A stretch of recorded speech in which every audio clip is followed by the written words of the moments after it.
If you clicked on this video hoping for a hate fest on single moms, this ain't the video for you. But I'm also not going to worship the ground they walk on, and I'm definitely not letting absentee fathers off the hook either.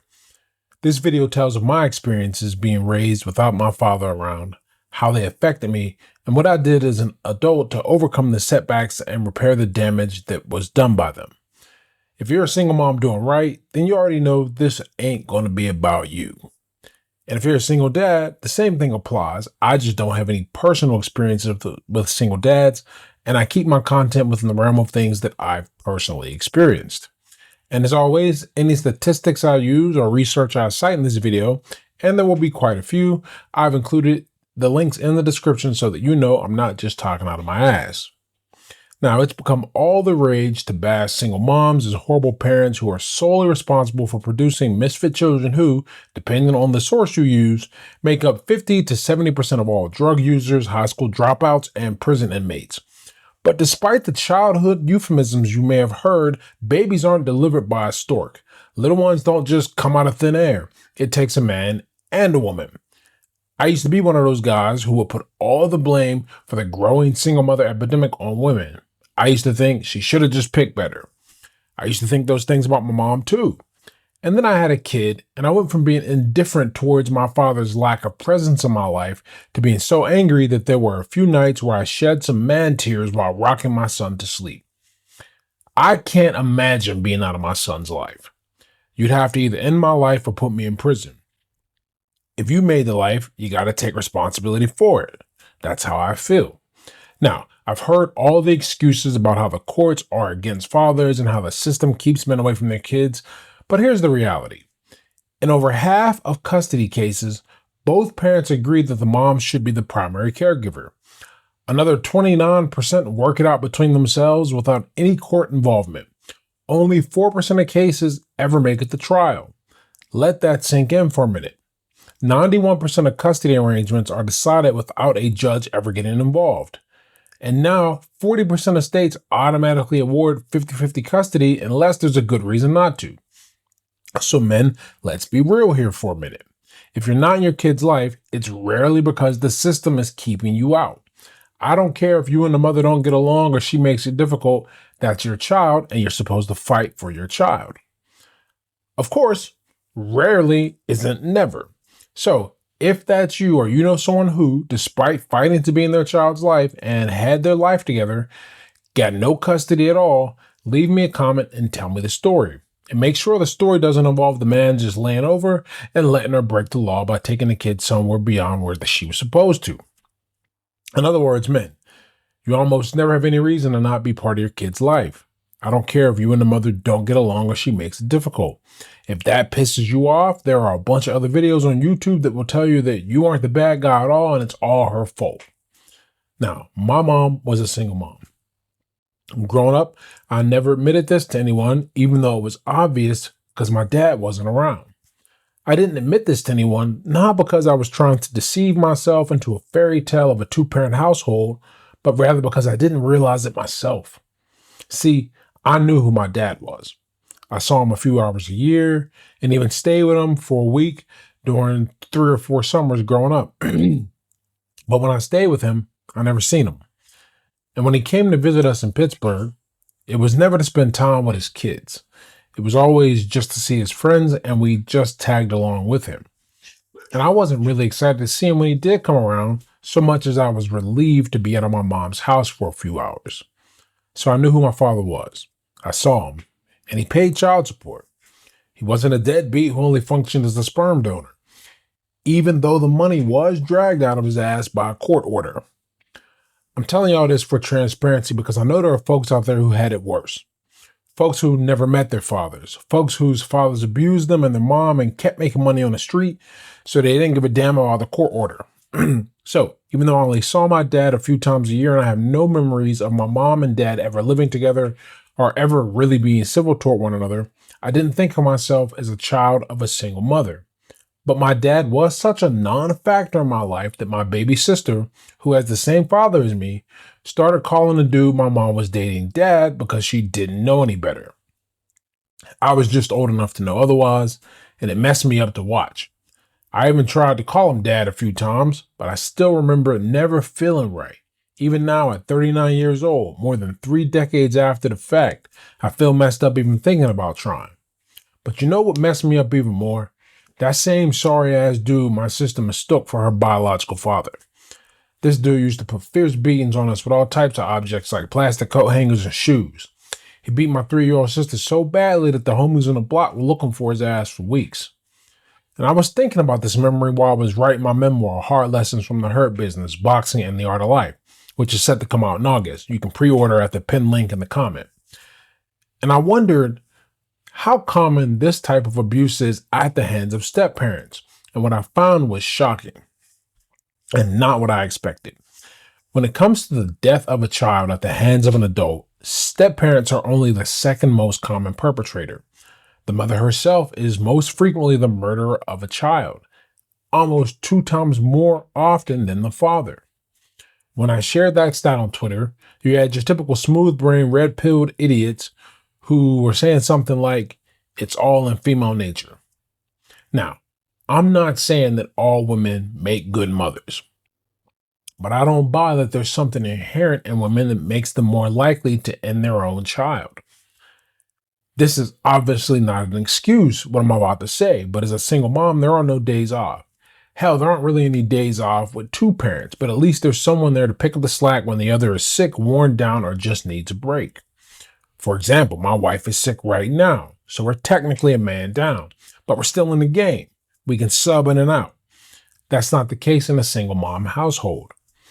After the stress of work, paying bills, and disciplining a kid who probably needs more of it because his father isn't around, with no reprieve except for what is likely an extremely unrestful sleep, you snap.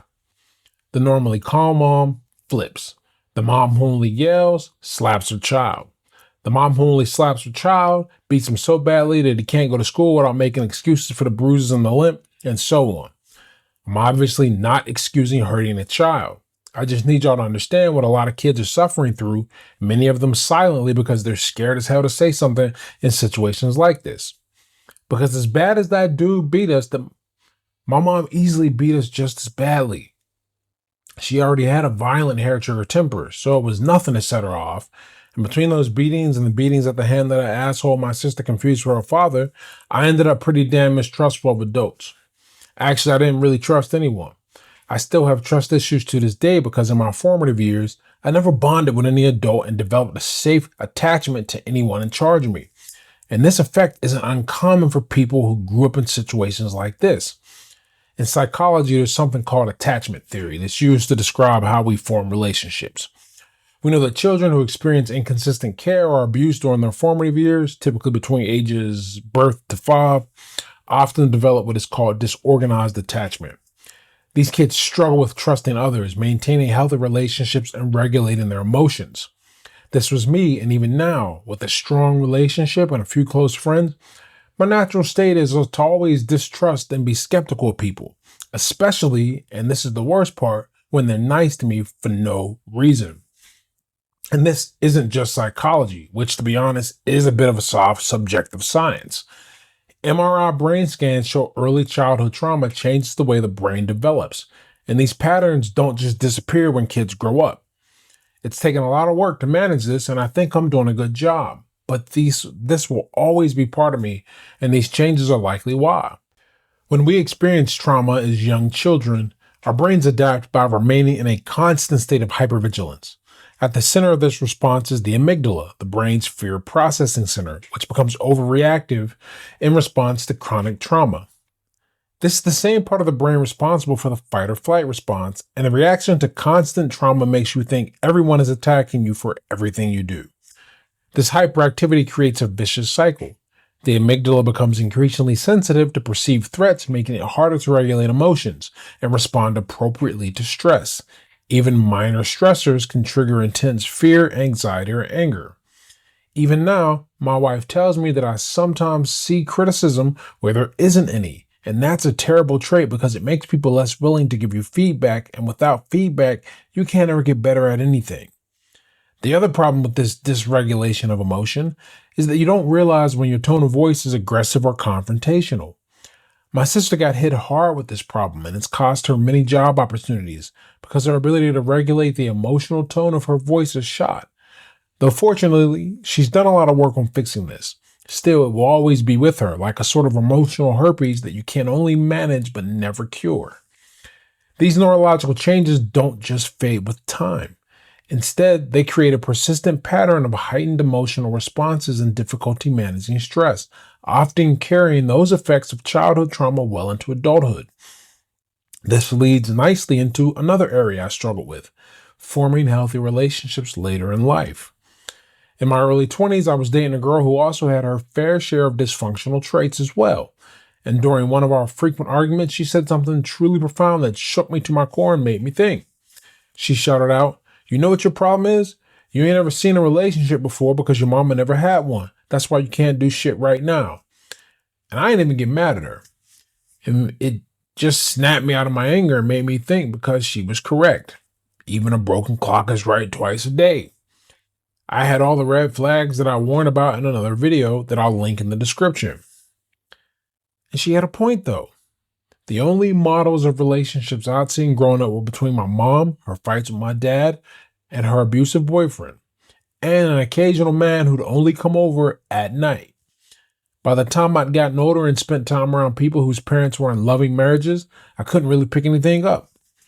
There's a lot of talk about girls having daddy issues, when their father isn't in their life, and how his absence negatively affects the girl's choices of men. But those issues and the way they affect men doesn't get talked about nearly as much. But the effect is real and just as powerful. And a lot of men end up in toxic relationships with toxic women because they never had any guidance or role models to pick better. Here I was, arguing with a woman who had a baby by another man that my dysfunctional ass mama had moved into her house because she was so excited about the prospect of grandkids that she wouldn't even accept the blood test that set me free. And I was so down bad that I was living in this toxic environment. After I finally hustled up enough money to move out and leave that toxic wasteland behind, my mother had the balls to ask me if I wasn't coming around as much because the girl was still living there. The whole question just reaffirmed what I had come to believe growing up. My mother resented me the same way she resented my father. Because my mom had all this anger and frustration towards my father, her favorite insult was to tell me I was behaving just like him. That didn't make me feel a certain way towards my father, but know how she felt about my dad, it made me feel like she felt a certain way about me. I obviously didn't feel any type of love, approval, or acceptance from my dad either, since he wasn't around to give it. So I ended up with this idea that people didn't like or really want to be my friend despite any evidence to the contrary. I spent most of my life believing that people wouldn't come to any parties or social gatherings of mine, so I never had them. I always felt like I was a burden on people, so I tried to avoid hanging out. But at the same time, I was desperate for some type of connection, so I had a bad habit of just showing up at people's houses uninvited and staying until I was kicked out.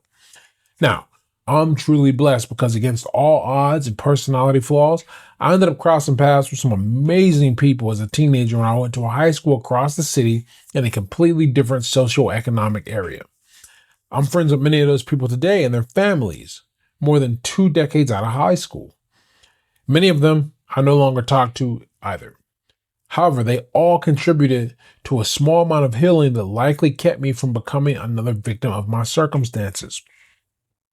Any of those old friends who happened to be watching, who gave me a place to stay, a spot at your dinner table when I showed up unannounced, or a ride home to the projects after dark, you know who you are, and from the bottom of my heart, I thank you. Still, despite their kindness and connection, trust was difficult. I used to believe that people didn't want to spend time with me unless there was something else in the background worth doing. For a while, for most of my adult life, that something else to do was alcohol. I used alcohol as a way to bring people together, but I always took it too far because I was simultaneously numbing the fear of being rejected while trying to make myself into a likable guy. Because I didn't believe people could like me just for me, so I had to be the life of the party.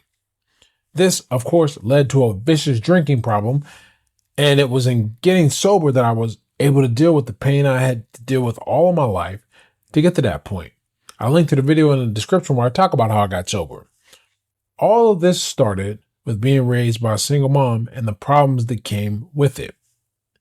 But there were 2 major things I did to help me overcome all of that. Both were challenging, but each for different reasons. The first thing I did was realize that there's a tremendous difference between being liked and respected. I always say that being liked and being respected look the same to people who aren't used to being either. To really appreciate this and how it helped me, we have to define respect. Being liked is comfortable. It's warm. People smile at you, laugh at your jokes, invite you to places to have all the fun. And that last part is key, and we'll come back to it. But being liked often means being convenient, never disagreeing, always going along with the flow, and letting others cross your boundaries just to keep the peace. Hell, in most cases, it means never having any real boundaries or standards for yourself in the first place.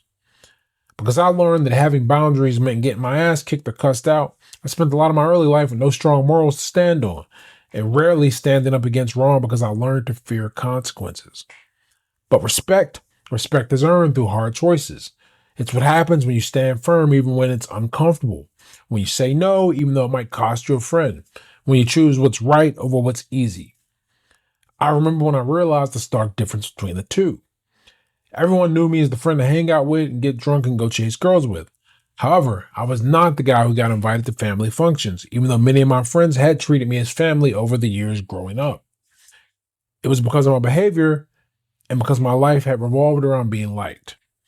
Being liked is a shallow, short-term comfort. Being respected is a deep and enduring lifestyle. When you focus on being likable, you're more likely to do things to make you lose respect and have people stop liking you anyway. Most importantly, if you have any type of conscience at all, you'll eventually stop liking yourself.